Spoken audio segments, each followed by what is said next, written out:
Donc bonjour à toutes et à tous. Donc je suis Eric Bretéché, chef de produit chez ITsoft, et je suis très heureux de vous accueillir pour ce webinaire intitulé Facturix, le Graal de la dématérialisation des factures fournisseurs. Donc pour l'animer, je suis accompagné de Cyril Sautreau, président de la FNFE. Donc bonjour Cyril. Bonjour tout le monde. Et donc avant de démarrer, une petite précision concernant le déroulé de ce webinaire. Donc pour optimiser l'interactivité, nous vous invitons à nous poser vos questions via la fenêtre de chat et nous y répondrons donc à la fin de cette présentation lors de la session de questions-réponses. Donc pendant la prochaine heure, nous allons aborder les enjeux du processus de traitement des factures fournisseurs. Puis Cyril Sautreau donc, nous fera une présentation détaillée de ce format Facturix, qui est un nouveau format de facture électronique dont l'usage pourrait se généraliser dans les années à venir grâce à sa facilité d'utilisation. Donc voici l'agenda donc détaillé de cette session. Donc dans un premier temps, nous allons voir comment le traitement des factures se place dans les priorités stratégiques des directions financières. Et nous aborderons ensuite quelques éléments clés à prendre en compte lorsqu'on choisit une solution de traitement des factures.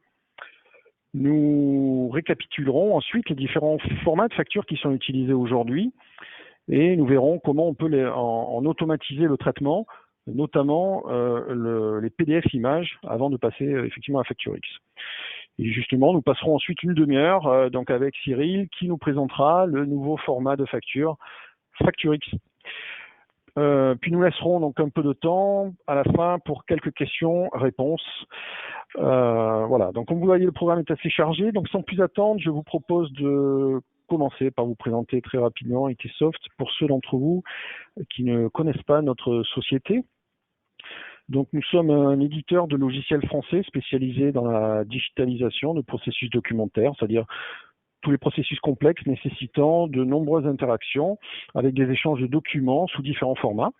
Donc nous adressons des processus liés à la relation client, comme la gestion des adhésions, la contractualisation en ligne, la déclaration de sinistre par exemple dans les assurances, mais aussi des processus internes comme des processus RH ou des processus qualité, et puis bien évidemment les processus liés à la relation fournisseur, et plus particulièrement le traitement des factures dont nous allons beaucoup parler lors de cette session.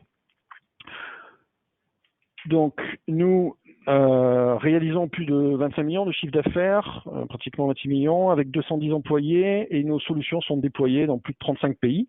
La société est cotée à la Bourse de Paris, et nous investissons à peu près 17% de notre chiffre d'affaires en R&D afin de développer régulièrement donc, de nouvelles offres et des nouveaux modules complémentaires. Le marché des traitements des factures fournisseurs représente approximativement la moitié de notre chiffre d'affaires. Donc, voyons maintenant quels sont les enjeux et les défis des directions financières. Donc, pour ça, je vous propose de voir les résultats de l'étude PricewaterhouseCoopers qui a été réalisée donc en partenariat avec la DFCG, qui a été communiquée donc fin 2017 et qui concerne les priorités des directeurs financiers pour 2018. Donc, c'est une étude qui a été réalisée auprès de 420 directeurs financiers dans tous les secteurs d'activité. Donc, on voit que la première place revient au pilotage de la performance, donc avec un besoin accru d'apporter donc toujours plus de valeur au métier grâce à l'exploitation des données facilitées par le numérique. Et puis, dans le prolongement du pilotage, on voit que les dirigeants d'entreprise attendent de leurs directeurs financiers qui jouent un rôle de support et de conseil dans l'élaboration de la stratégie de développement et plus uniquement à partir de la prise de décision d'investissement. Et puis, très important, on voit en troisième position que vient l'optimisation et l'automatisation des processus financiers. Donc, voyons maintenant les leviers technologiques. Donc, en 2016 et en 2017, ce sont principalement la digitalisation des processus purchase to pay, order to cash et record to report qui ont été prioritaires. Et puis, sans surprise, tout ce qui concerne également la gestion des données avec les problématiques de data viz, donc de visualisation de données, les tableaux de bord et le big data. Si on se projette sur les 3 ans à venir, donc la dématérialisation du processus purchase to pay, c'est-à-dire notamment le traitement des factures fournisseurs, est un sujet prioritaire pour la moitié des directions financières. Donc, voyons maintenant quels sont les enjeux du traitement des factures. Donc, la réduction des coûts de traitement, bien sûr, donc notamment avec la suppression de toutes les tâches manuelles sans valeur ajoutée. Il faut savoir que le coût de traitement d'une facture peut facilement passer de l'ordre de 14 à 16 euros par facture à de l'ordre de 3 euros, voire moins, lorsqu'on est en mode dématérialisé. Donc, l'augmentation de la productivité est également un point important. Donc, la question est de savoir est-ce qu'un comptable peut traiter 2000 factures par an ou plutôt 60 000 factures par an. Donc, si vous voulez vous benchmarker, donc c'est assez simple, vous divisez le nombre de factures annuelles que vous traitez par le nombre de TP, collaborateurs dans vos services comptables, et ça vous permet d'avoir ce premier ratio et de vous benchmarker. Nous avons ensuite la maîtrise de paiement, des délais de paiement. Donc ça, c'est un point également qui est essentiel, puisqu'il y a une grosse pression du gouvernement, notamment sur ce sujet, avec un projet de loi Le Maire qui vise à réduire les délais de paiement et augmenter encore plus les sanctions en cas de retard. Donc la maîtrise de ces délais de traitement permet non seulement d'éviter les pénalités de retard, mais également d'optimiser la trésorerie en payant à échéance, voire le plus tôt possible si le fournisseur propose par exemple des escomptes pour paiement anticipé. Le processus de traitement des factures fait également l'objet de nombreuses évolutions réglementaires, notamment vis-à-vis de l'administration fiscale. On peut parler par exemple de l'obligation de mettre en place une piste d'audit pour certains types de factures, ainsi que tout ce qui tourne autour de la copie fiable, qui permet sous certaines conditions de ne plus archiver l'original papier, ou encore d'une éventuelle future obligation d'accepter les factures électroniques avec l'article 222 de la loi Macron, mais Cyril reviendra probablement sur ce sujet en deuxième partie. Et puis enfin, la digitalisation des processus permet non seulement de donner de la visibilité en interne, mais également vis-à-vis de ses fournisseurs.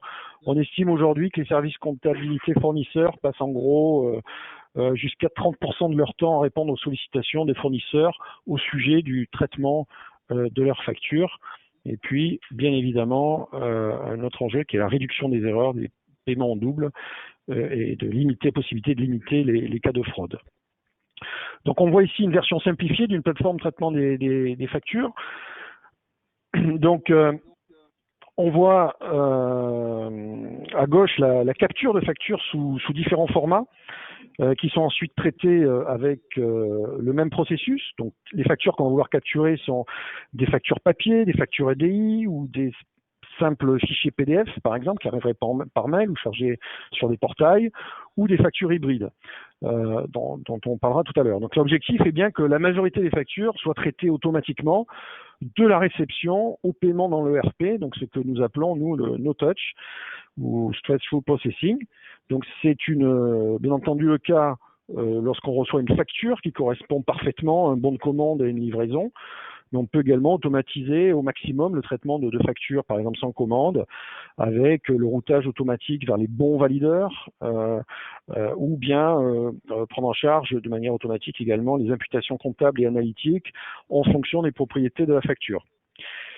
Et puis, on l'a dit, la plateforme doit proposer des tableaux de bord, des KPI pour piloter la performance et pouvoir donner de la visibilité, donc à la fois en interne et en externe, vis-à-vis de ses partenaires, par exemple avec un portail fournisseur. Bon, maintenant, il existe de nombreuses solutions disponibles sur le marché pour couvrir ces différentes étapes. Alors, toutes ne fournissent pas le même niveau de performance ou de flexibilité, ce qui peut entraîner parfois des déceptions, voire des impasses lors de la mise en œuvre dans votre organisation. Donc, voyons quelles sont les limites des différentes solutions du marché et comment nous avons cherché à les dépasser avec notre solution de dernière génération. Donc, pour faire simple, vous allez trouver en gros deux grandes catégories de solutions sur le marché. Une première génération de solutions qu'on va typiquement déployer en interne, donc ce qu'on appelle on-premises, et une deuxième génération de solutions très packagées qu'on va mettre à disposition dans le cloud. Alors, en ce qui concerne la première catégorie, donc les organisations gérant des gros volumes de factures ont déjà très souvent mis en place depuis de nombreuses années déjà des technologies d'OCR et de LAD dans leur système d'information. Donc, ce sont des technologies qui sont très performantes et qui peuvent être adaptées également au contexte de chaque organisation, mais donc ça nécessite des projets assez lourds en termes d'intégration et de paramétrage. Et puis, il faut également prévoir des profils techniques qui sont capables d'exploiter la solution et de faire toutes les optimisations nécessaires pour maintenir les performances en termes de taux d'automatisation et plus particulièrement maintenir dans le temps des bons taux de lecture automatique. De plus, les projets de migration sont en général relativement importants, ce qui fait que les entreprises ne suivent pas forcément le rythme des nouvelles releases et bénéficient pas forcément donc des dernières fonctionnalités. Bon, il faut savoir qu'en fait, c'est les entreprises qui gèrent de gros volumes de factures ont malgré tout tiré des bénéfices importants de ce type de solution. Et puis, vous avez une deuxième catégorie de solutions qui est en fait apparue depuis de nombreuses années aussi également, qui permet de répondre aux besoins d'entreprises plus modestes qui ne pouvaient pas accéder à ce type de technologie, de RADLAD, aussi facilement. Donc, ce sont des solutions cloud qui sont en général packagées, qui s'appuient sur un workflow qui est assez standard, basique, en général peu paramétrable et avec des limitations fonctionnelles qui en font finalement des solutions qui sont adaptées plutôt pour des besoins relativement simples. Donc, par exemple, on va avoir des règles de workflow qui sont par exemple uniquement basées sur des montants, les centres de coûts. Vous n'aurez pas forcément la prise en compte de gestion des acomptes ou de toutes les catégories d'avoirs. Vous n'avez pas forcément une prise en compte des différentes devises dans les workflows ou la possibilité de générer par exemple de gérer des axes analytiques différents en fonction des différentes entités comptables. Donc ce sont des solutions qui sont en cloud, bien sûr, très packagées, qui proposent également un certain nombre de tableaux de bord, mais qui sont en général assez limités et qui ne permettent pas de créer simplement de nouveaux KPI ou de nouvelles visualisations en fonction des besoins. Alors, c'est pas forcément critique, on va dire, pour des petites organisations, pour des cabinets comptables ou des TPE, mais ça peut être gênant, on va dire, pour des organisations plus importantes comme des PME, des ETI ou des grands groupes. Alors, pour dépasser les limites de ces deux familles de solutions, donc nous avons lancé Streamline for Invoice, donc une solution cloud de nouvelle génération de traitement des factures fournisseurs. Donc cette solution s'appuie sur des processus génériques qui sont issus du retour d'expérience de centaines de projets qu'on a réalisés dans des contextes très très variés, dans des organisations dans tous les secteurs d'activité. Et ces processus génériques permettent de bénéficier donc des meilleures pratiques et peuvent s'adapter vraiment aux besoins de chaque organisation. Et puis, c'est une solution qui permet également d'obtenir les meilleurs taux d'automatisation possibles avec un minimum d'efforts de paramétrage, mais nous reviendrons plus tard sur ce point. Et puis également, c'est une solution qui embarque en standard de nombreux tableaux de bord et de KPI et qui offre la possibilité d'en créer de nouveaux très simplement sans passer par l'informatique. Alors, juste avant d'aborder FactureX, voyons donc les différents formats de factures et comment en automatiser le traitement. Donc, pour faire simple, donc l'administration fiscale a retenu aujourd'hui trois voies ou trois grandes méthodes, on va dire, pour sécuriser le traitement des factures fournisseurs, c'est-à-dire pour s'assurer qu'il ne s'agit pas de fausses factures. Donc, une première possibilité, c'est l'utilisation de ce qu'on appelle le délit fiscal, c'est-à-dire l'échange de fichiers au format structuré, avec des contraintes très précises en termes d'archivage des messages, de la liste des partenaires avec qui on échange, et ce côté émetteur et côté récepteur. Donc, ce qui fait qu'en cas d'audit, par exemple de l'administration fiscale, l'authenticité des factures pourrait être vérifiée en comparant les messages émis par le fournisseur avec ceux qui sont reçus par le client. Donc c'est ce croisement d'informations qui va permettre d'identifier des cas de fraude. On a une deuxième possibilité qui est proposée, c'est d'envoyer des factures signées électroniquement avec un certificat qualifié. Donc dans ce cas-là, l'authenticité de l'origine et l'intégrité de la facture va être assurée par l'usage de cette signature électronique. Donc il faut noter que le receveur de la facture, qui reçoit une facture électronique signée, a l'obligation de vérifier la validité de la signature électronique ainsi que le niveau de qualification du certificat utilisé, et ce pour chaque facture. Et dans tous les autres cas, donc il faudra mettre en œuvre une piste d'audit fiable. Donc là, c'est un moyen pour l'administration fiscale de vérifier que la facture présentée correspond à une vraie livraison de biens et de services.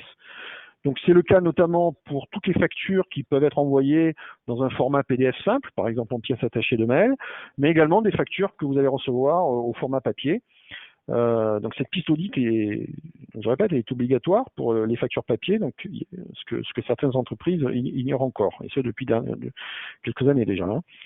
Donc l'envoi de factures PDF simple, c'est énormément répandu ces dernières années, parce que bon, tout simplement, il évite pour le receveur, par exemple, de scanner, d'archiver des factures papier, parce que l'original, dans ce cas-là, c'est la facture électronique. Donc ça reste un moyen très très simple pour dématérialiser ces factures. Alors, si on regarde un peu en proportion, notamment la proportion et les différents types de factures électroniques utilisées, on peut s'appuyer donc sur cette étude de Benoît Koch de Biantis, qui date de 2017, où on voit la répartition des différents formats de factures électroniques en Europe et aux États-Unis. Et donc on voit que si dans les années 2000, le DI était majoritaire, là on parle bien des factures électroniques, on voit que les factures PDF images représentaient en gros 70% du flux de factures électroniques jusqu'à l'arrivée progressive du format de facture PDF hybride. Donc avant d'aborder justement l'utilisation de ces formats de factures hybrides, comme par exemple FactureX, voyons comment optimiser la lecture des fichiers images qui représentent malgré tout une grosse proportion des factures électroniques que vous allez recevoir. Donc une des problématiques pour traiter les fichiers images, ça va être l'extraction de données. Alors, comment extraire les informations d'une facture à partir d'une image? Donc, vous avez finalement plusieurs options. La première, la plus simple, ça consiste à saisir les données à partir de l'image, un processus manuel. Donc, cette tâche est assez longue, elle est fastidieuse, elle est source d'erreurs, et elle présente, il faut le dire, assez peu d'intérêt pour les équipes comptables. Alors, certaines entreprises ont choisi naturellement d'externaliser ces tâches-là, notamment la réception et la saisie des factures, à un prestataire de type BPO. Bon, là aussi, c'est un processus qui reste malgré tout assez lent. On perd également en visibilité sur l'intégralité du processus. Et puis, il y a malgré tout un certain nombre d'erreurs, mais qui coûtent relativement cher à corriger en aval, c'est-à-dire lorsqu'on reçoit finalement les données de la facture. On a une autre approche qui consiste à utiliser donc une solution à base d'OCR et de lecture automatique de documents. Donc on l'a vu, c'est la solution utilisée par la plupart des grandes entreprises gérant de gros volumes de factures. Donc pour optimiser et obtenir les bons taux de lecture, il faut investir du temps et des ressources, et notamment sur 2 points essentiels en termes d'automatisation. La première chose, c'est la qualité de la base fournisseur qui permet d'identifier automatiquement un fournisseur à partir des données caractéristiques, comme le numéro de sirène, le numéro de SIRET, le numéro d'un TVA Intracom, mais ça peut être également l'email, le numéro de téléphone. Donc, si vous avez une base de mauvaise qualité avec des doublons ou des données qui sont incomplètes ou des données qui sont erronées dans le référentiel, le taux d'identification automatique sera dégradé et il faudra une intervention manuelle pour identifier le fournisseur. Et puis de la même façon, les factures émises par certains fournisseurs nécessitent d'optimiser parfois les moteurs de lecture pour automatiser à 100% l'extraction des données. Donc cette optimisation s'appuie notamment sur les technologies de machine learning, d'apprentissage, donc qui nécessitent justement des apprentissages à partir d'échantillons de factures du fournisseur concerné. Donc cette tâche nécessite également du temps et des ressources techniques formées. Sans compter qu'un mauvais apprentissage peut rapidement dégrader les performances. Donc l'enjeu est important parce que si on arrive par exemple à faire passer un taux de lecture de 50% à 85% par exemple, on multiplie par 3 le nombre de factures traitées par équivalent temps plein, par ETP. Donc ça vaut vraiment le coup de se pencher sur ce sujet. Donc pour cela, nous proposons une approche innovante avec ce que nous appelons la capture as a service. Donc de quoi s'agit-il? Donc là vous voyez une matrice qui résume en gros les différentes approches possibles en termes de capture, et ce qui va nous permettre d'introduire la CAS ou la capture as a service dans ce paysage. Donc l'axe vertical, ça représente la performance d'extraction qui prend en compte à la fois la qualité des données et le temps de traitement. Et puis l'axe horizontal représente l'effort manuel nécessaire pour obtenir ce résultat. Donc en bas à gauche, vous allez retrouver naturellement la saisie manuelle, avec beaucoup d'efforts en termes de saisie de données, avec des temps de traitement qui sont plutôt longs et avec une qualité de données qui va être très variable. Et puis plus à droite, on voit des solutions de LAD qui permettent de limiter l'effort aux corrections résiduelles, c'est-à-dire ce qu'on appelle le vidéocodage, avec des solutions de prémisse qui proposent généralement des outils d'optimisation qui sont indisponibles dans des solutions cloud, ce qui explique les meilleurs taux de lecture. Alors vous avez une approche radicale sur la partie droite, c'est l'externalisation à un BPO qui augmente considérablement la facilité d'utilisation, puisque les clients se contentent finalement de corriger les erreurs en aval, mais on a malgré tout des délais de traitement qui sont plus longs qu'un traitement automatique de type OCR et LAD. Et puis donc le service de CAS, Capture as a Service, qui va permettre lui d'extraire des données de qualité en quasi temps réel avec un minimum d'effort. Donc la capture as a service, qu'est-ce que c'est? Donc c'est un nouveau paradigme de capture qui est entièrement disruptif, puisque c'est un service de lecture de facture en temps réel, entièrement opéré et managé par Itisoft. Donc, au lieu de s'appuyer directement sur le référentiel fournisseur fourni par chaque client pour identifier les fournisseurs, en fait, on s'appuie sur un référentiel mutualisé dont la qualité est assurée en permanence par des algorithmes avancés qui font du dédoublonnage, de l'enrichissement des données, etc.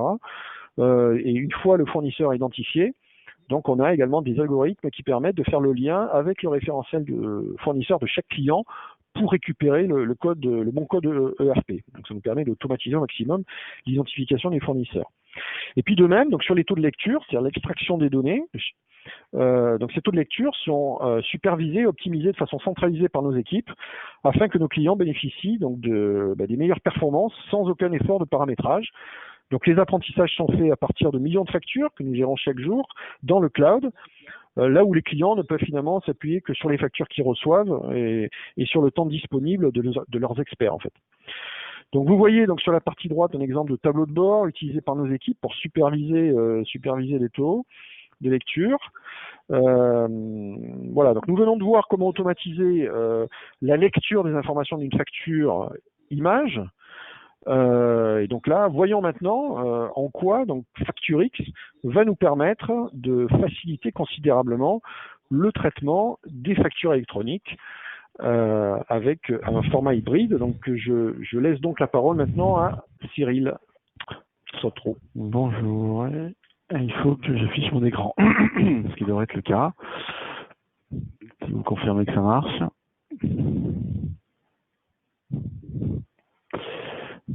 C'est bon? Très bien, donc je vais vous présenter rapidement le contexte et la norme, parce qu'en fait le format FactureX est un format mixte, donc composé d'une image de facture classique avec des données à l'intérieur, et les données en fait sont codifiées, on va dire, suivant la norme sémantique européenne. Donc c'est important que vous ayez aussi ces types d'informations en tête. Alors tout d'abord, quelques mots sur le Forum national de la facture électronique. Donc c'est un forum qui existe depuis 2012 et sous forme d'association depuis 2016. Vous voyez qu'il regroupe 4 types d'acteurs, à la fois des acteurs que je vais appeler des communautaires ou des syndicats professionnels, donc avec le MEDEF, le CFONB, les experts comptables, GS1, Galia, etc. Un bloc qui sont plutôt des utilisateurs, donc des entreprises d'une façon générale, et un bloc qui sont des offreurs de solutions ou des consultants, donc qui est en bas à gauche, et puis enfin ça réunit aussi des acteurs de l'État, donc des services de l'État, puisqu'on a pour rôle de normaliser les bonnes pratiques, de parler d'interopérabilité et de travailler sur les formats, et aussi de participer à la formation et à l'éducation des gens qui implémenteront ce type de solution et la démat de facture en général. Alors, pour une raison que j'ignore, voilà. Donc les travaux très rapidement, mais je ne vais pas m'étaler, voilà à peu près ce que traite le Forum national de la facture électronique, qui compte un peu plus de 50 adhérents maintenant. Donc on parle beaucoup de normalisation, on a travaillé donc sur ce standard FactureX que je vais vous présenter. On travaille aussi en termes d'évolution réglementaire pour essayer de simplifier la facture et la réglementation en France, et notamment dans le cadre d'études qu'on a pu, enfin de groupes de travail qu'on a pu faire avec le médiateur des entreprises et la LGMAP. Nous avons une collaboration franco-allemande et aussi avec d'autres pays, mais d'abord franco-allemande, notamment sur FactureX. Et puis on traite donc de sujets de promotion et de guides de bonnes pratiques sur l'utilisation, enfin sur la mise en œuvre de pistes d'audit fiables. Et enfin, dernier point important, nous servons aussi nous représentons le monde privé, le monde des entreprises dans le cadre des discussions sur Chorus Pro pour le déploiement donc des factures vers le secteur public et l'évolution des fonctionnalités de Chorus Pro. Et puis on a une petite fonction sur les marchés publics électroniques, mais ça je passe. Très rapidement le contexte pour poser un petit peu les choses. Donc même si Eric en a parlé un tout petit peu, en France il y a environ 2 milliards de factures B2B, B2J, dont une petite centaine de millions vers le secteur public et dont en gros 20 milliards de délai de retard sur le délai de paiement. Donc un des axes importants de tout ce que nous sommes en train de faire et l'évolution de la réglementation, c'est bien sûr d'accélérer les délais de paiement pour éviter que les petites entreprises notamment meurent de cash, puisqu'on estime que 25% d'entre elles meurent simplement parce qu'elles ont des retards de paiement. Deuxième chiffre important, qui c'est encore à 20 milliards, c'est le gain potentiel. Donc on disait tout à l'heure 14 euros côté acheteur. En gros, quand on regarde le traitement d'une facture entre l'acheteur et le vendeur, on tourne autour de 20-22 euros. Et pour être très prudent, on va dire que diviser ce montant par deux est quelque chose d'assez facilement accessible et démontré. Et donc si on fait 10 fois 2, ça fait 20 milliards. Donc ça c'est le gain potentiel. Bien sûr, le gain faut le réaliser, mais ça fixe quand même des objectifs et ça fixe quels sont les enjeux. Quelles sont globalement les forces en présence quand on parle de facture? Alors il y en a deux qu'on connaît bien, c'est le fournisseur. Le fournisseur, qu'est-ce qu'il veut? Il veut bien sûr développer son chiffre d'affaires et puis il aimerait bien être payé assez rapidement dans les délais, voire un peu avant, ou au minimum avoir des validations de créances. Puisqu'aujourd'hui, quand vous avez une facture dont vous savez qu'elle va être payée, il existe des offres qui permettent d'être financées plus vite. Donc l'objectif, c'est de faire tourner le cash plus vite pour le fournisseur et éviter d'avoir trop de BFR et donc investir plutôt cet argent sur de la R&D que sur du BFR opérationnel. Côté client, eux, pour arriver à satisfaire aussi leur traitement, ils ont besoin de données, parce que si on a une facture sans données, on va la traiter. Donc soit on extrait les données comme on vient de l'expliquer, soit on essaie de les avoir par tout moyen. Dans tous les cas, c'est bien parce qu'on aura des données qu'on pourra derrière automatiser un traitement, faire des rapprochements automatiques et maîtriser ces enjeux. C'est un point important puisque plus on va traiter rapidement cette facture, plus on aura de temps pour décider de la payer. Il y a quand même pas mal de situations dans lesquelles les 45 jours ou les 60 jours sont arrivés et la facture est toujours pas validée et c'est pour ça qu'on est en retard. Donc un des sujets importants, c'est de dégager du temps pour après maîtriser ces délais de paiement, voire les accélérer contre escompte, comme on en a parlé juste avant. Alors deux acteurs importants aussi, qui sont justement les refinanceurs, donc d'une façon générale. Alors les refinanceurs bien connus sont les banques ou les établissements financiers, mais un autre type de refinanceur qu'on voit pas forcément, c'est l'administration fiscale qui refinance la TVA.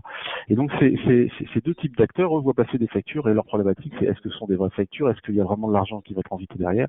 Et c'est pour ça qu'il y a une réglementation qui spécifie comment on va reconnaître qu'une facture est une facture originale, notamment par l'administration fiscale, qui par ailleurs est intéressée aussi à ce que le résultat soit le bon, puisque derrière il y a des impôts qui s'appliquent. Alors quels sont globalement les objectifs du monde économique? C'est d'abord d'accélérer les paiements, et du monde politique d'ailleurs aussi, d'accélérer les délais de paiement. Et donc pour accélérer les délais de paiement, bien sûr, il faut accélérer la transmission de la facture, mais c'est pas le plus compliqué.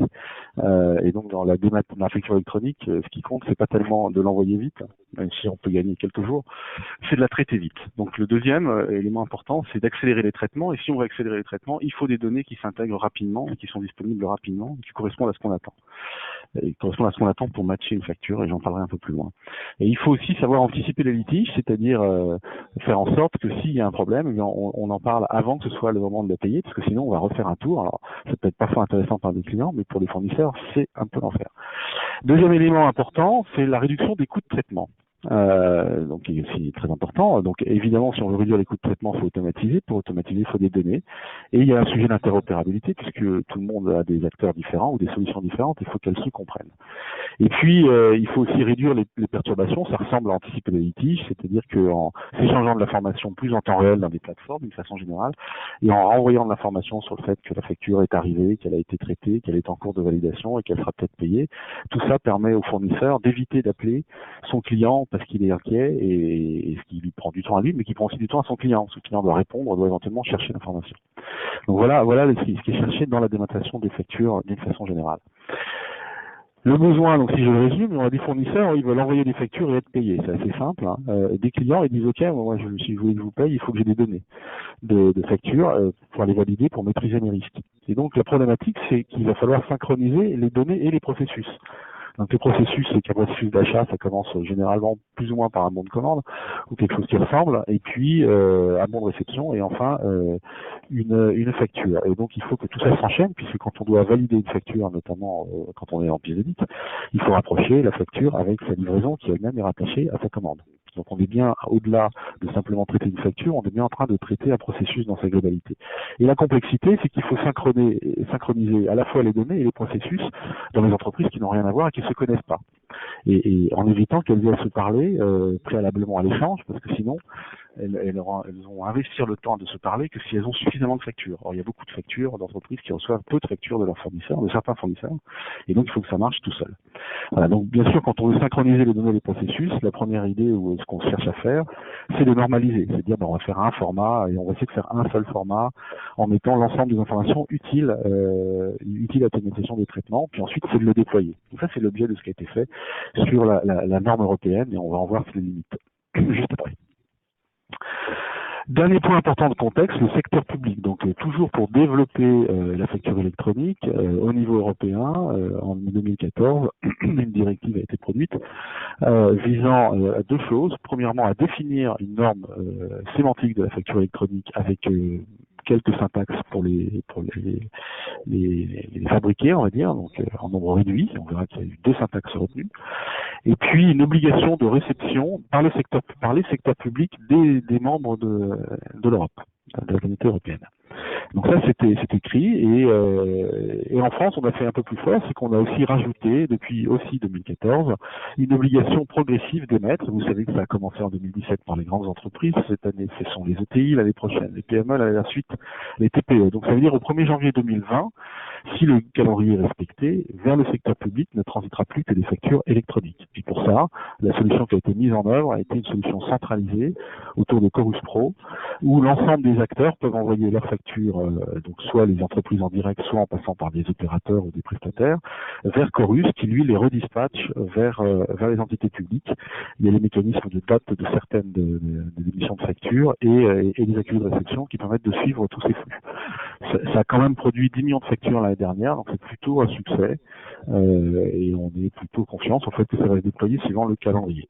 Tout ceci veut dire que l'ensemble des entreprises de France, si vous voyez les chiffres ici, on estime qu'à terme, on aura pas loin d'1 million d'entreprises qui sont soumises à cette obligation, parce qu'elles émettent de temps en temps une facture à une entité publique, c'est-à-dire à la fois l'État, bien sûr, qui ne représente pas grand-chose finalement, mais les hôpitaux, les établissements publics, les mairies, la région, les administrations locales, les entreprises nationales. Voilà le contexte qui fait qu'on est bien dans un mouvement de déploiement de la facture électronique en France.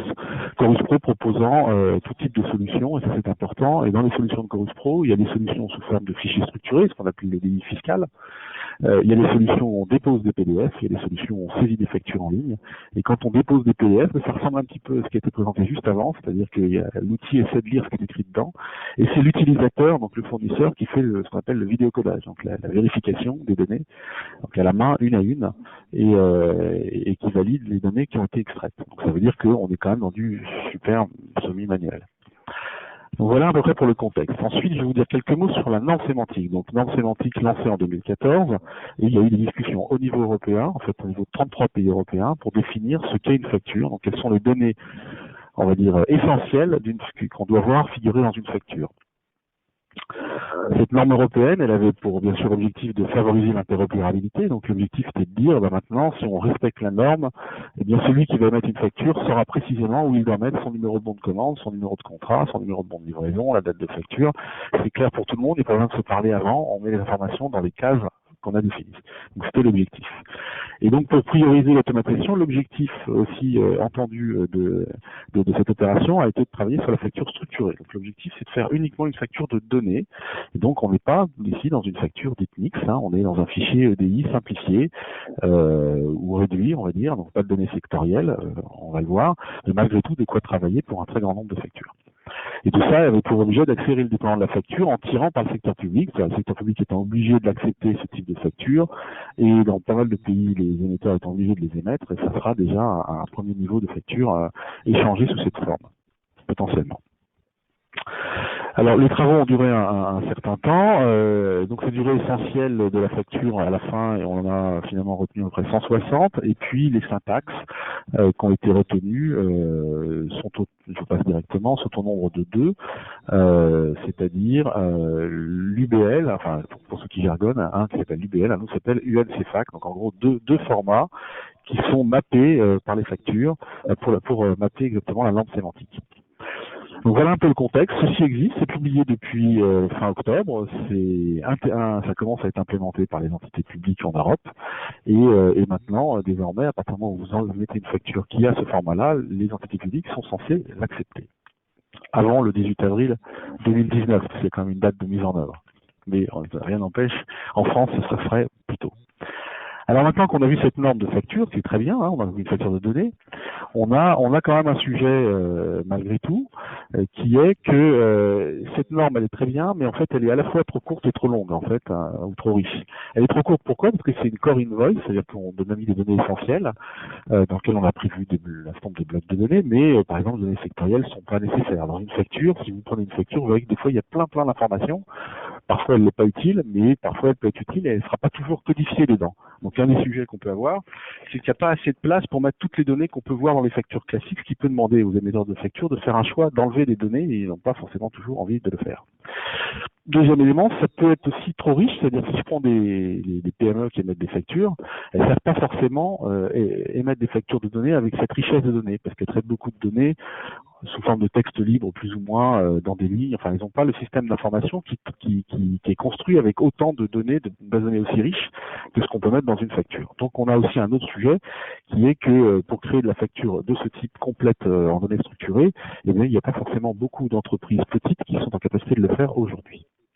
Et puis dernier point, il y a une obligation de lisibilité des factures, c'est-à-dire que la réglementation dit de toute façon que si on fait de la facture de données, il faut pouvoir donner l'intégralité de ce qui est écrit dans ces données de façon lisible, notamment pour les contrôleurs fiscaux, donc c'est une contrainte supplémentaire. Donc quand on met tout ça ensemble, on s'est dit finalement il manque un peu quelque chose, puisqu'on voit bien qu'il y a deux types d'utilisation. Il y a les données qui seront utiles pour automatiser le traitement des factures, et il y a ce qu'on fait tous les jours avec des données supplémentaires qui ne servent pas forcément tout le temps, mais qui sont souvent présentes, et c'est peut-être plus compliqué d'essayer de les enlever que de les laisser, et c'est aussi plus compliqué d'essayer de mettre tout ce qu'on écrit dans une facture sous forme de données structurées. Et donc c'est bien parce qu'on a cette espèce d'équilibre qu'on a travaillé sur ce sujet de facture hybride. Alors, vous savez qu'il y a deux types de factures. La facture structurée, comme la norme sémantique, et c'est ce que je viens de dire, on a des difficultés pour les PME à les produire. Et puis la facture PDF, alors là c'est facile, toutes les PME savent le faire, hein, parce qu'imprimer une facture PDF c'est facile. Ou en tous les cas, créer une facture PDF c'est facile, l'envoyer par email c'est facile, mais par contre il n'y a pas de données dedans. Donc celui qui la reçoit, il la traite par des mécanismes d'OCR classiques, mais il ne peut pas la traiter de façon automatique comme ça. Et puis enfin, quand on regarde quels sont les besoins dans un traitement de facture, il y a deux types de besoins. On voit que premièrement, soit la facture qui arrive, elle rapproche facilement avec la commande et la livraison, parce que les références qui sont dedans, et elles sont pas nombreuses. Un numéro de facture, un numéro de bon de commande, en général, ça suffit. Si on est super bon, un numéro de livraison, c'est encore mieux. Avec ça, on rapproche la facture en tête et pied et si elle match sur les montants, en fait, on comptabilise ce qu'on avait attendu. On comptabilise même pas la facture, on comptabilise ce qu'on avait prévu. Donc, si ça accroche, on comptabilise, on n'a pas besoin de plus. Donc, pour l'automatisation, il n'y a pas besoin de beaucoup de données.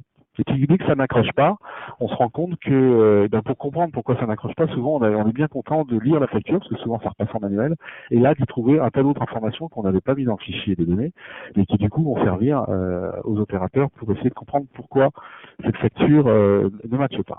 Voilà, donc on voit bien qu'il y a aussi dans l'utilisation un besoin d'automatisation avec finalement assez peu de données et un besoin de traitement plus manuel avec plus de données. Et c'est donc pour ça qu'on a cherché à réconcilier les deux mondes en disant facture X, de facture hybride, et facture X c'est le standard franco-allemand.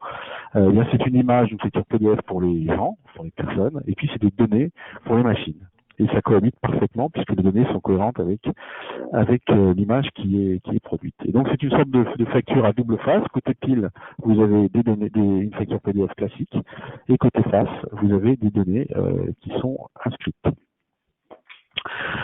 Alors l'intérêt pour ceci, c'est que le fournisseur fait un seul modèle pour tous ses clients, avec l'ensemble de l'information qu'il peut produire, donc en fonction de son système d'information, et le client, lui, il est libre d'utiliser ce qu'il veut. Et c'est pour ça qu'on a d'ailleurs bâti des profils de données. Alors pourquoi des profils? Justement pour avoir un modèle unique, pour dire, en tant que fournisseur, je vous conseille d'essayer de faire un maximum de données, donc on a fait des profils en disant qu'il y en a un minimum, puis un basique, puis un complet, en disant, voilà, les données qui sont importantes pour vos clients, essayez d'en faire un maximum suivant votre profil, votre client prendra ce qui l'intéresse, donc il n'est pas obligé de tout utiliser. Et comme ça, vous aurez un seul profil pour l'ensemble de vos clients. Donc ce profil, j'ai défini ici. Le profil minimum, en gros, ça correspond à ce qu'on écrit classiquement quand on fait de l'OCR. C'est-à-dire on a une quinzaine de champs, y compris le numéro de commande, le numéro de sirène et la référence acheteur. Ça c'est pour être compatible avec Chorus Pro. Donc quand vous avez une facture de niveau minimum, vous pouvez être traité automatiquement chez Chorus Pro. Ensuite, vous avez un niveau supérieur qui est le basique, sans les lignes, et puis le basique avec les lignes, et puis enfin la norme, et on a prévu éventuellement de faire quelques extensions, mais pour l'instant on en est au niveau de la norme uniquement dans le dernier niveau. Et tout ça est codifié suivant le format XML, UNC5, donc un des deux syntaxes prévus dans la norme sémantique européenne. Donc vous avez une facture qui comprend un fichier XML qui est totalement normé et conforme à la réglementation. C'est un format qui est franco-allemand, c'est un format PDF dit A3, c'est un PDF dans lequel vous avez possibilité de mettre des pièces jointes, et une des pièces jointes aussi est potentiellement la facture. L'intérêt c'est qu'on peut mettre d'autres pièces jointes qui serviront à la pièce d'audit aussi. Comment on sécurise ce type de facture? C'est assez simple, c'est une facture PDF, donc on peut la signer électroniquement, ou bien alors on passe par une pièce d'audit classiquement et on a l'ensemble des données qui sont présentes. Et vous voyez dans ce petit schéma, si j'ai envie de remettre dedans le bon de réception ou le bon de commande parce que j'en ai l'image, je peux l'ajouter dans cette facture et je construis la pièce d'audit pour mon client. Donc globalement, FactureX, qui est une facture donc hybride, c'est simple, pragmatique. Donc c'est simple d'abord parce que ça ressemble à une facture PDF, comme vous pouvez le voir à l'image. Là, vous voyez un petit logo qui dit ah, c'est une FactureX, parce qu'il est écrit FX, puis il y a un petit lettre qui va vous dire de quel niveau elle est. Et là, vous avez, quand vous regardez dans le petit trombone, vous avez un fichier XML, et si vous cliquez dessus, vous voyez apparaître ce fichier de données XML, qui est d'un certain niveau en fonction du niveau de données qu'on a choisi. Et donc les données, on a les données minimum, les données basiques avec ligne, et les données de la norme et potentiellement les extensions. Donc en fait, on peut visualiser qu'on a une facture X et quand on clique dans le petit bouton à l'intérieur, on récupère la facture. Alors, quand je dis quand on clique, une machine, elle s'est cliquée automatiquement, bien sûr, pour extraire la facture. Deuxièmement, c'est flexible puisque le fournisseur fournit les données qu'il peut et on les a classifiées dans les profils pour mettre les plus importants dans le profil basique. Il utilise, et l'acheteur utilise ce qu'il veut pour son traitement, ce qui lui est nécessaire. Donc on n'a pas l'obligation de se mettre d'accord a priori, on sait très bien où sont les données. Et puis enfin, c'est accélérateur de paiement puisque on a une facture électronique pour traiter automatiquement tout ce qui peut se traiter parce que ça match, et donc on espère que ça sera payé vite. Et on a une image pour mieux traiter les litiges et avec de l'information éventuellement plus riche, donc potentiellement une plus grande capacité à publier ces litiges, à traiter ces litiges, pardon. Alors cette documentation de FactureX, elle a été publiée en version finale, en fait, elle a été publiée d'abord en juin en version bêta, mais on attendait la publication de la norme européenne. En version finale, donc à la fin décembre 2017, elle est disponible là où je vous le montre, et elle est en cours d'implémentation par un certain nombre d'acteurs, notamment Chorus Pro et aussi ITsoft, mais d'autres acteurs à la fois en émission et en réception. Donc aujourd'hui, on est dans une phase d'appropriation par le monde économique et par les utilisateurs qui, de plus en plus, vont réclamer ce type de format pour déployer leur fournisseur. Donc voilà globalement ce que je peux vous dire sur FactureX. Je vais vous faire une petite page de conclusion. Évidemment, c'est une façon d'être dans le mouvement. La facture électronique est en marche grâce à la réglementation européenne, tirée par le secteur public, avec une volonté assez forte politique de simplification, y compris vers le secteur public. Il y a des choses qui vont se passer dans le cadre de la règlement de la loi Pacte qui est en cours de préparation. Une approche pragmatique franco-allemande, donc ça veut dire que FactureX, c'est l'équivalent de Zugfab 2.0 pour ceux qui parle l'allemand et qui est aussi déployé en parallèle en Allemagne et d'ailleurs un peu avant FactureX. Et tout ça pour accompagner les entreprises, il faut implémenter à la fois la norme sémantique et FactureX pour les plus petits flux puisque vous avez le meilleur de l'image et les données. À la fois pour remettre vers le secteur public, puis pour remettre vers tous ses clients, c'est pour les émetteurs, et bien sûr pour recevoir et automatiser le traitement des factures électroniques pour les destinataires. Et pour revenir sur l'article 222 qui a été pour l'instant retenu, effectivement, un sujet continue à être dans les discussions, à savoir comment faire en sorte que toutes les entreprises qui vont s'équiper pour émettre des factures électroniques pourront ne pas être empêchées à les émettre aussi vers leurs clients privés. Donc il y a un sujet à la fois de réseau et un sujet d'obligation ou enfin de facilitation ou d'accompagnement pour que les entreprises puissent le plus rapidement possible recevoir des factures électroniques et automatiser leur traitement pour payer plus vite. Et voilà pour moi. Donc maintenant, je crois qu'on est tout juste à l'heure pour quelques questions. Merci beaucoup Cyril pour cette présentation très complète de FactureX. Donc on a effectivement quelques questions. Juste je reviens 2 secondes sur l'article 222. Donc aujourd'hui c'est pas une obligation, mais FactureX pourrait être un des formats qui serait... En fait, ce qu'on avait prévu à l'époque, mais c'est encore mieux puisqu'aujourd'hui aujourd'hui on a pu travailler depuis, mais lors de la discussion, effectivement, l'idée était de dire, il y avait 2 articles. L'article 220 qui disait il y a un sujet d'adresse électronique, de contact ou de domiciliation électronique. Donc il faut qu'on puisse savoir assez facilement où on peut envoyer des factures des données comptables et que l'entreprise s'engage un minimum à les traiter. Donc c'était l'article 220. Et puis il y avait l'article 222 qui disait il faudrait une obligation, il faudrait que les entreprises soient obligées de traiter les factures électroniques. Et là bien sûr la question suivante c'est quelle facture électronique. Donc on ne peut pas obliger toutes les entreprises de France et de Navarre de savoir traiter de l'EDI. Et ça aurait été dommage d'en rester au PDF. Donc l'idée qui était à l'époque, c'était de dire l'obligation porterait sur des factures à valeur ajoutée et donc facture X. D'accord. Et donc à l'époque, Facture X était encore en cours de création, pour d'autres raisons, parce qu'il y avait, ça rentrait contre la directive européenne. Le sujet est resté un petit peu en stand-by. Mais depuis que les Italiens, notamment, et d'autres pays commencent à se dire que l'obligation de réception est un sujet, je pense que le sujet va revenir sur la table assez rapidement. Oui. D'accord. Parfait. Donc on a un certain nombre de questions. Alors il y en a une qui concerne apparemment l'utilisation de Facture X par Chorus, donc par l'AIFE. Personne qui dit que apparemment c'est pas, qu'il n'y aurait pas forcément, comme c'était le cas avec alors attendez, j'essaie de lire exactement. Quand je vois les évolutions que nous avons dû mettre en place pour que le format unique de l'AIFE permette de répondre aux besoins de chaque entité publique, on est loin d'un standard d'utilisation unique. Les données minimum UBL ne sont pas suffisantes. Alors si j'ai bien compris la question, c'est qu'apparemment, dans ce qui est proposé par Chorus, c'est pas suffisant pour les... En fait, ça dépend. En fait, là, on est face à quelqu'un qui fait de l'EDI, disons, riche, d'une façon générale. Et donc, effectivement, comme je l'ai dit tout à l'heure, le format de base, et le format d'ailleurs, l'UBL actuel, c'est pas tout à fait la norme sémantique, puisque c'était avant. Donc, mais globalement, c'est extrêmement proche. Et donc, le format UBL qui va arriver, enfin, qui va être développé maintenant, et encore développement par Chorus Pro, et sera le format correspondant à la norme. Mais on aura le même sujet. C'est bien ce que j'ai dit tout à l'heure. C'est-à-dire qu'il y a des données que vous avez l'habitude d'utiliser dans vos formats EDI plus riches, qui ne seront pas présentes dans la norme, où il faudrait travailler à des extensions, ce qui veut prendre du temps. Mais en même temps, on peut se demander à quoi servent ces données. C'est-à-dire que ces données ne sont pas utilisées par les entités publiques pour automatiser les traitements, peut-être qu'il n'est pas utile de les mettre. Et c'est bien pour ça que Facture X a un intérêt. C'est que vous mettez, vous allez mettre votre facture traditionnelle, classique, telle que vous la montrez avec toutes les données additionnelles qui vous semblent importantes. Mais par contre, pour le traitement, vous pouvez en rester aux données du format de la norme sémantique.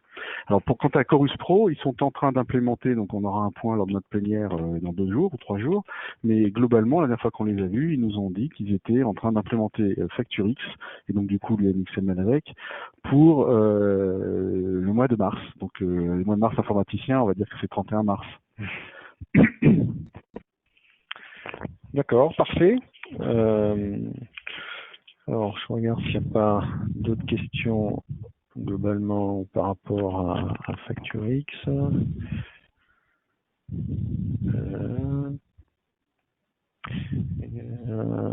Oui, Facture X, c'est-il au niveau global facture ou détail des lignes? Eh bien, pour Facture X, il y a plusieurs profils, comme je l'ai dit. Donc, le profil dit minimum. De toute façon, la présentation, je pense, sera après diffusée. Je pense que vous aurez les éléments, et donc les éléments sont donnés dedans. Et puis, de toute façon, il y a la documentation est en ligne si vous la regardez sur le site du FNFE. Donc, globalement, vous avez le minimum. Le minimum, c'est les données d'entête et de pied classiques, numéro de facture, date, numéro de commande, montant. Identification de l'émetteur et du destinataire. Donc il n'y a pas de ligne. Ensuite, il y a les données basiques sans ligne. WL, c'est without lines en français dans le texte. Et donc ça veut dire qu'on a pas mal de références d'entité de pied qui permettent de faire du raccrochement au niveau facture, mais pas les lignes. Et puis enfin, vous avez basique qui intègre des données de ligne, mais avec un nombre d'informations minimal. Et puis vous avez à la fin la norme qui intègre toutes les données additionnelles qu'on peut trouver dans une ligne dans la norme européenne.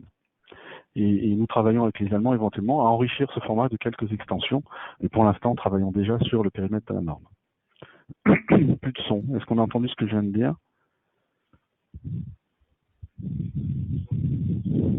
Ok, donc on a une autre, j'espère que vous nous entendez toujours, donc on a une autre question, donc là on est beaucoup plus ambitieux puisque on on parle de l'extension éventuelle de FactureX au niveau mondial. Donc, au niveau mondial. Pour l'instant, FactureX, ça commence en France et en Allemagne. Vous voyez bien qu'on n'est pas tout à fait, les factures au-delà sont des factures de données en Europe, donc il faut que d'autres pays d'Europe nous suivent. Donc on va commencer à le faire fonctionner en France. On sait que les Suisses se sont intéressés, les Espagnols nous regardent avec intérêt, les Italiens, enfin tous ceux qui veulent déployer de la facture en masse et qui sont plutôt des grands pays, ils comprennent assez vite qu'il va y avoir un sujet parce que déployer les PME en facture EDI, ça va pas se faire en 20 secondes. Et donc, et FactureX, c'est une bonne étape intermédiaire pour tout ça. Donc aujourd'hui, on est dans un déploiement français dans le secteur public et privé, allemand plutôt dans le secteur privé pour l'instant, parce qu'ils sont en retard sur le public, et d'autres pays nous regardent. Après, pour aller au-delà, il n'y a pas d'initiative au-delà, mais nous allons traduire le standard, on travaille à ça avec les Allemands, en anglais pour pouvoir mettre à disposition ce format aux acteurs. Et déjà, il y a pas mal d'acteurs en Europe qui sont des acteurs au moins européens, voire mondiaux. Donc s'ils l'adoptent, j'imagine qu'ils le proposeront à leurs clients. Parfait, merci Cyril. Donc j'imagine que 2018, ça va être l'année de déploiement de FactureX, puisque avec le raccordement à Chorus, ça va certainement faciliter les choses. Alors, je reviens. Il y a une question qui demande si Oracle ou SAP ont prévu de proposer cette fonctionnalité. C'est partie du travail du moment, c'est de convaincre Oracle et SAP de faire cette fonctionnalité. Ce qui est important aussi, c'est que une des raisons essentielles pour lesquelles il y a des profils faibles, indépendamment du fait qu'on s'adapte aux besoins des entreprises, c'est aussi parce que on voulait pas être totalement dépendant uniquement des éditeurs qui veulent mettre des fois du temps. Et donc aujourd'hui, un prestataire ou un opérateur de service qui sait travailler du PDF peut, à partir du PDF d'un fournisseur, donc là c'est notre fournisseur, extraire avec un template qui fait une fois pour toutes les données, soit d'ailleurs en format basique ou en format même basique avec quelques données de ligne. Donc en fait on peut déjà avoir des offres et on pense que l'émulation ce sera bon, et il y a pas mal d'opérateurs qui y travaillent et qui partant du PDF seront fabriqués du FactureX aussi. Et ça permettra aux acteurs et aux éditeurs, donc il n'y a pas que Oracle et SAP, il y a aussi Cegid, BP en particulier, Sage que nous avons en axe pour la proposer de développer. Le fait que Chorus Pro l'accepte en réception sera aussi un élément important pour que ces opérateurs se disent ça vaut la peine de faire l'investissement. Juste pour information, on a un acteur qui s'appelle Accretion pour un logiciel libre qui est Odoo. Je crois que ça lui a pris quelques nuits. Donc c'est pas quelque chose de très très long à implémenter. Parfait. Merci beaucoup. On regarde s'il y a d'autres questions qui arrivent. Effectivement, je pense que la présentation a été très détaillée, extrêmement claire. Donc, comme le disait Cyril, de toute façon, il y a les présentations. Vous allez recevoir la présentation. Tout ce qui concerne FactureX est disponible publiquement sur le site de la FNFE. Je regarde juste, il y a une dernière question, peut-être une des dernières. Cyril, est-ce qu'on peut prendre... Alors, le souci est de joindre l'XML dans le PDF. Alors, ce dont on travaille aussi, et c'était le cas d'Accretion, Accretion a fait une bibliothèque sous Python qui permet de faire justement, de mettre le PDF l'XML dans le PDF ou de l'extraire. Et on a une autre entreprise qui va travailler sur du Java, sur du .NET. Donc l'idée c'est qu'on puisse publier, que certains acteurs publient des bibliothèques gratuites qui permettra aux autres de fabriquer du FactureX ou de l'utiliser. Mais encore une fois, ce n'est pas quelque chose de très complexe pour les bons geeks qu'on trouve dans les entreprises. Parfait. Bon, je crois qu'on arrive, il n'y a plus trop de questions. À la dernière solution, je vois qu'il y a un contributeur que je connais bien d'ailleurs. Donc, le type de solution connue qui fonctionne depuis SAP, à ce jour, non, à moins qu'on considère que Chorus Pro utilise SAP pas loin. Ok, parfait. Merci beaucoup Cyril pour tous ces éclaircissements. Donc voilà, on a le webinaire touche à sa fin maintenant. Donc vous avez été très nombreux à participer et nous en remercions. Vous avez posé des questions. Merci beaucoup pour ça. Donc il nous reste à vous souhaiter une excellente soirée et à vous dire très bientôt, peut-être sur un de nos prochains événements. Merci Cyril. Merci à tous. Et puis je vois qu'il y a une dernière question, mais je vais répondre en direct. Ne pas, j'ai le mail. Merci. Bonsoir. Au revoir.